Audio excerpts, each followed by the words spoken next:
हरियाणा सरकार की तरफ से 2024 और 2025 में सिरसा वासियों को एक नायाब तोहफा दिया है, जिससे अखिल भारतीय जाट महासभा के सदस्य काफी संतुष्ट दिखाई दे रहे हैं। बातचीत करने के लिए राजेंद्र कड़वासरा जो है अध्यक्ष हैं अखिल भारतीय जाट महासभा के, इनसे बात करते हैं। सर, कितनी बड़ी खुशी है कि महाराजा सूरजमल की जो प्रतिमा का अनावरण पिछले साल किया गया और पाठ्यक्रम को अब शामिल कर लिया गया, कितनी बड़ी खुशी मानते हैं? पूरे समाज को बहुत ज़्यादा खुशी है और रोमांच इस बात का है कि 400-500 वर्ष पहले जो काम हो जाना चाहिए था वो अब हुआ है। नायब जी सैनी, माननीय मुख्यमंत्री हरियाणा सरकार, धन्यवाद के पात्र हैं और पूरे समाज की ओर से उनका दिल की गहराइयों से धन्यवाद करते हैं। और जहां भी सरकार को या नायब जी सैनी को समाज की आवश्यकता पड़ेगी, हम कंधे से कंधा मिला के साथ खड़े नजर आएंगे। हमने पिछले दिनों देखा था कि आपके कार्यक्रम को सफल बनाने के लिए खासकर आपकी टीम का काफी योगदान रहा। खुद आप जो है एक लीडरशिप के ऊपर सामने उभर कर आए। महेंद्र घनघस हैं और दूसरी जो टीम के सदस्य हैं, काफी उनकी परफॉर्मेंस अच्छी रही, जिसका नतीजा ये निकला कि 2024 और 25 में एक नायाब तोहफा आप दोनों को मिला। बिल्कुल, इसमें कोई दो राय नहीं है भाई साहब। ये तो जो परिवार अच्छा होता है और मेहनती होता है, तो अच्छे और मेहनती परिवार का परिणति है कि उसका फल भी अच्छा होता है। तो ये सुखद और मीठा फल है और ये केवल मात्र समाज, जाट समाज के लिए नहीं, सर्व समाज के लिए बहुत अच्छा काम हो गया। एक अच्छी शुरुआत हो गई। कल को मुख्यमंत्री किसी और जात बरादरी के बनते हैं तो दूसरे अन्य समाजों के जो महान व्यक्ति हैं उनको भी मौका मिलेगा पाठ्यक्रमों में आने का। तो आगे भविष्य में क्या मुख्यमंत्री का आभार भी जताया जाएगा? बहुत अच्छे से बहुत बड़ा कार्यक्रम फिर से करेंगे। और देखिए, ये 24 दिसंबर को कार्यक्रम था। माननीय मुख्यमंत्री जी ने अपनी व्यस्त कार्यक्रम में से भी हमें समय दिया। हालांकि 25 दिसंबर को महाराजा सूरजमल जी का बलिदान दिवस होता है, लेकिन माननीय मुख्यमंत्री जी का कोई सेंटर की ओर से कोई कार्यक्रम था, इसलिए उन्होंने कहा मैं पहले दिन आ सकता हूँ और हमने भी स्वीकार किया।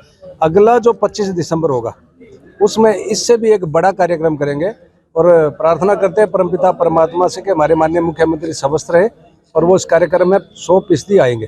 तो उनका बहुत अच्छे से मान सम्मान करेंगे पूरे समाज की ओर से। तो आगे क्या आपकी कोई और भी डिमांड है मुख्यमंत्री के सामने जो भविष्य में रखी जाएगी? हाँ बिल्कुल, ये अकेला महाराजा सूरजमल जी जो जाट बिरादरी में पैदा हो गए,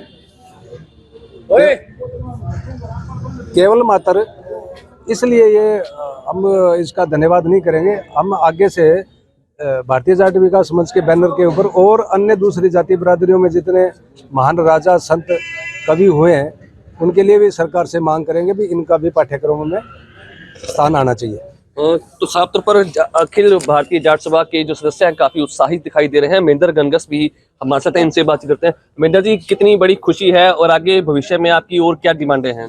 देखो जी, सबसे बड़ी बात खुशी की बताता हूँ तो मेरे साथ हमारे पुराने साथी शिषपाल जी जोड़ खड़े हैं और इन्होंने उसी दिन फ़ोन पे ऐसे बोला है कि मेरे पास राजस्थान से, पंजाब से, हरियाणा के कोने कोने से फ़ोन आ रहे हैं कि हमारा समाज में ही नहीं बल्कि सारे समाजों में इस बात की खुशी है कि महाराजा सूरजमल जी जो 400 साल तक अंधेरे में रहे, उनका इतिहास नहीं पढ़ाया गया, किसी को बताया नहीं गया, इतनी बड़ी विभूति थे, अब सामने आएगा, किताबों में पढ़ा जाएगा। तो हमारे को इससे बड़ी और खुशी भरतपुर से, जयपुर से, भरतपुर से महाराजा सूरजमल जी के परिवार के लोगों के फ़ोन आ रहे हैं। सोशल मीडिया पे वो मुख्यमंत्री जी का, हरियाणा के मुख्यमंत्री जी का धन्यवाद कर रहे हैं। और वो जयपुर में भी, जयपुर से भी काफ़ी कॉल आई हैं। जयपुर के मीडिया में भी ये चीज़ें चली हैं कि हरियाणा के अंदर जो है इस तरह की नायब सिंह सैनी जी ने मांग जो है महाराजा सूरजमल जी के जीवनी को पाठ्यक्रम में शामिल करके पूरी करी है। तो बड़ी खुशी है हमें। तो 4-5 स्टेटों की जानकारी है, चारों 5 स्टेटों में बहुत ज़्यादा ये चीज़ खुशी का माहौल बना हुआ है, हमारे अंदर भी बना हुआ है। हमारा इसी खुशी में हमारा एक और संगठन है जिसमें मैं हूँ, राष्ट्रीय सचिव हूँ, भक्त धन्ना जी ट्रस्ट, उसकी तरफ से हमने ये फैसला लिया है कि जिनके नेतृत्व में, जिनकी बदौलत, जिनके कहने से मुख्यमंत्री जी ने ये सारी मांगें पूरी करी हैं, जिन्होंने हज़ारों की संख्या में ये कार्यक्रम में लोग, जिनके कहने से लोग आए और जिनके कहने से मुख्यमंत्री समय में आए, राजेंद्र कड़वासरा जी जो हमारे प्रधान है, इनको धन्ना जी ट्रस्ट की तरफ से फक्रे कौम का जो अवार्ड हम देंगे, इनसे नवाजेंगे। और मेरे को नहीं लगता कि आज सारा समाज इनको कोई कोहिनूर का हीरा बोल रहा है, कोई हीरो बोल रहा है, कोई कुछ बोल रहा है। तो मैं तो ये कहता हूँ कि हमारे भाई को परमात्मा इतनी ताकत दे कि भविष्य में इससे भी बड़े बड़े काम करके और एक इतिहास रच के जाए भाई। धन्यवाद। शिषपाल जी, आप क्या कहते हैं, कितना जो है फायदा आने वाली पीढ़ी को मिलेगा, महाराजा सूरजमल का इतिहास है वो पढ़ने को मिलेगा? ऐसे है विजय जी कि अब पढ़ा लिखा समाज जब किसी भी संस्था में आता है तो संस्था का सुधार होता है। जैसे राजेंद्र जी ने आके एक नई स्थापना की है, लोगों को साथ में जोड़ा है। जो 35 बनाम का वो नारा दिया गया था, उस नारे को खत्म करने के लिए सभी जाट बरादरी, समूचा हमारा समाज है, सभी को साथ जोड़ने के लिए इन्होंने बहुत अच्छी पहल की है। ये बधाई के पात्र हैं। जैसे इन्होंने कहा कि जाट समाज जैसे जाट छात्रावास है हमारा, तो वहाँ नाम का जाट छात्रावास है, लेकिन 36 बरादरी के बच्चे आज भी हमारे पास है।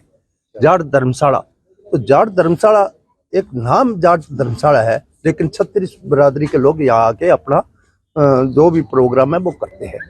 तो राजेंद्र जी, जितनी हमारे में कोई कमी है हमारे समाज की, तो उसके लिए इनको हमने आगे किया है। तो मैं इनसे उम्मीद रखता हूँ कि हमारी जो भी कमी है वो ये टाइम टू टाइम दूर करते जाएंगे और समाज को आगे लाने का काम करेंगे और सभी को साथ लेके चलेंगे।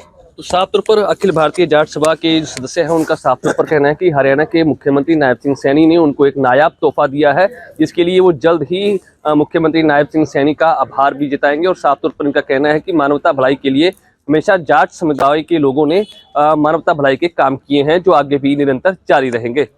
सिरसा से विजय कुमार, दैनिक सवेरा।